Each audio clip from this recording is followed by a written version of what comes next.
I suspect if he's still teaching, when this one hurts, DeMotorin will still be the teacher of the year.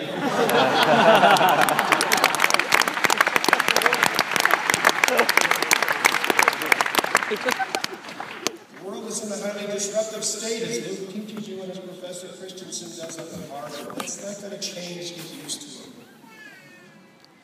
Academia is in the midst of disruption. The Catholic Church is in the midst of disruption.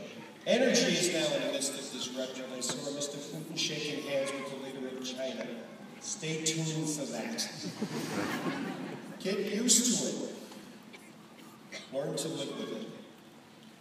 One of the great benefits of going to NYU, and I grew up in New York City, is we're in New York City, the land of the CEOs. And over the last 2 years, you've had many, many great experiences to listen to them. People like Neil Blumenthal from Warby Parker, who's a rock star for many of you in terms of a startup. Mr. Disruption, Mr. Great Business Plan. He's also Mr. Seriously Conscious in terms of his business model. Bob Pittman, a hero in my generation because he changed the culture of America. He created MTV. But he's also been CEO in about 6 other industries. He talked about long-range planning one night, and he said there isn't any. He said you can make long-range plans, but they always change. I think the quote he made, which I was hysterical over, was, if I knew my first wife was going to divorce me, I would have changed the long-range plan. He's also a great pilot. Ellen Kruger from PBS. Wonderful woman. One Friday evening, she gave us a tutorial in terms of how she manages. Surround yourself with the smartest and best people you can, and then let them run. But pay attention. Get rid of the losers. Have a mentor. Make decisions. You'll all have to learn how to do that. And finally, one of my heroes who I've spent a great amount of time over the last 30 years with, Kenny Langone. Langone program, same person. Well, one of you had a little bit of a debate one Friday evening with him about rich versus poor. In typical Kenny fashion, he kind of sat back. And he looked at the young student and he said, let me tell you, I've been poor and I've been rich. And rich is better.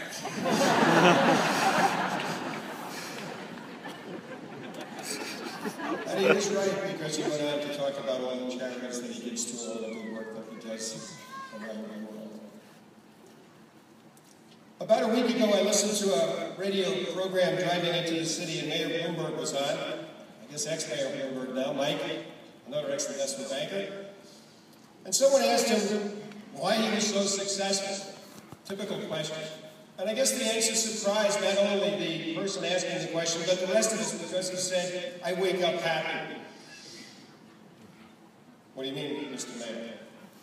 He said, today's going to be the best day of my life. I don't worry about tomorrow yet. And that's how I go through my day. Successful people wake up happy. They have energy, they have enthusiasm. They want to get to their job. Some of you looking at class attendance may have to work on that a little bit, but we'll get you there. So Michael wakes up happy.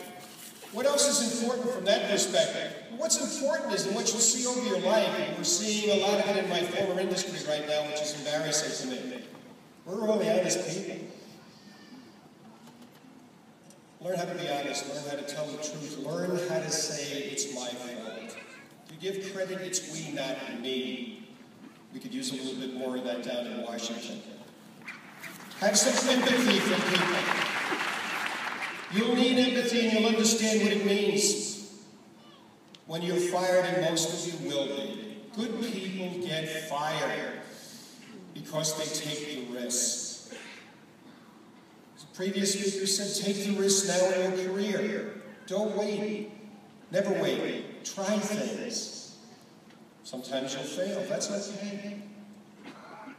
Learn how to teach. People say to me, how did you learn how to do this? And I said, I've been teaching for 40 years. If you're a good manager, you teach, you share. you mentor, you promote. The worst managers block. I always fire those.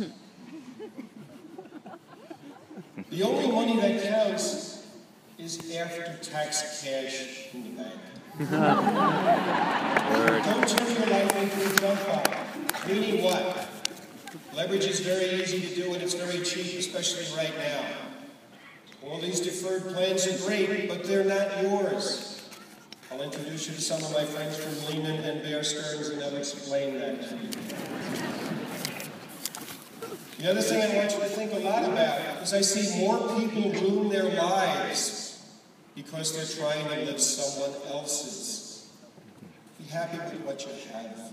You can only drive one car at a time. You can only ski one mountain at a time, play one golf course at a time. That doesn't mean you shouldn't be ambitious, but be happy with what you have. Greed and envy are two of the worst things I've seen over my life.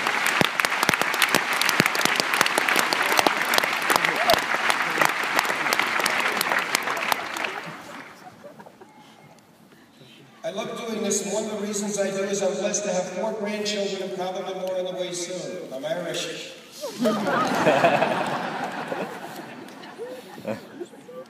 And one of the reasons I teach you is to share, to pass along, because you'll be their managers, and a few of you will be fortunate enough to be their leaders. And that's incredibly important to me.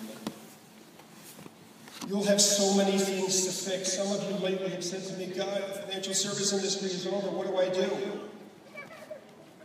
The whole world's infrastructure has to be built and fixed. People are going to live longer. Who's going to fix the pension systems? Besides Larry Fink, you are. Healthcare has to be fixed. And I don't mean Obamacare. I mean, there are all different types of revolutions coming in terms of gene cures, etc. We have to get them to people around the world. You'll do that. Some of you will specialize in terrorism, the IT people.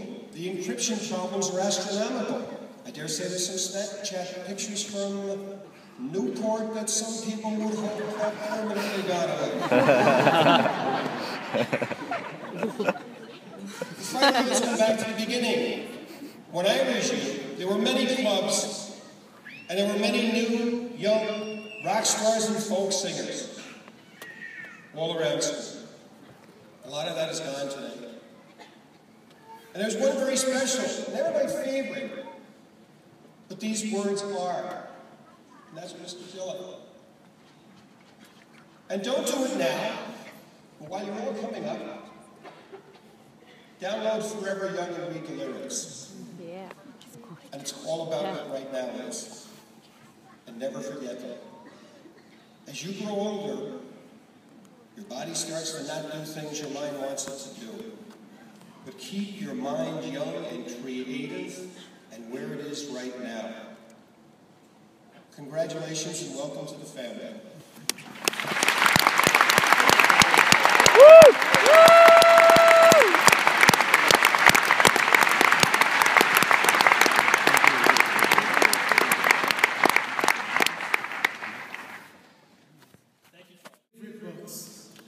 A race of hyper-intelligent, pan-dimensional mice build a supercomputer to calculate once and for all the ultimate answer to the question of life, the universe, and everything.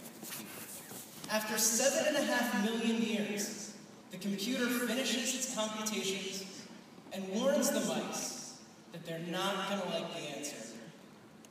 The mice insist, and the computer tells them that after much calculation and numerous double checks, the ultimate answer to life, the universe, and everything is 42.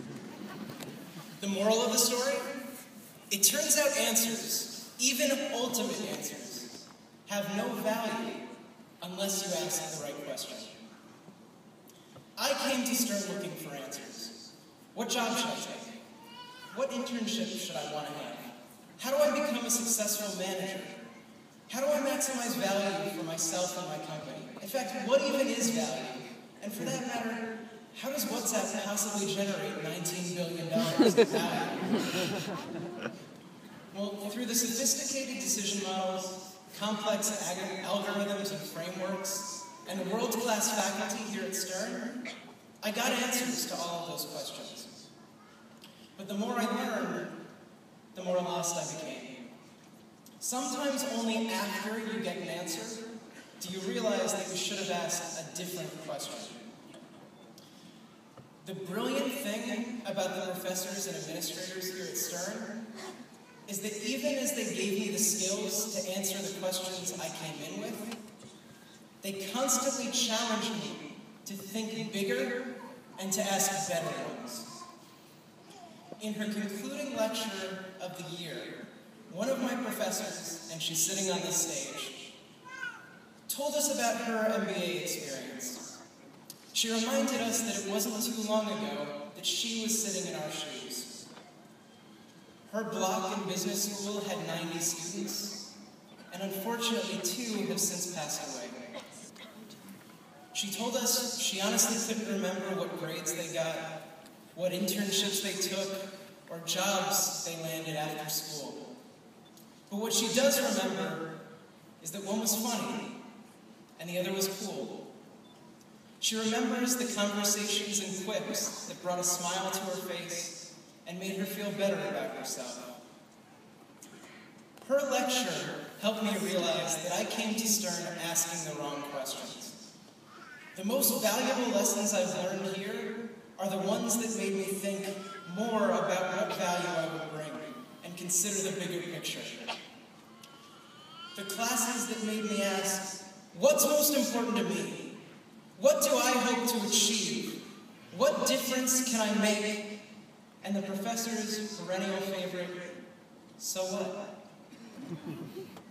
I know that our class will leave Stern and take the lessons we learned here to go on and do great things in the business world.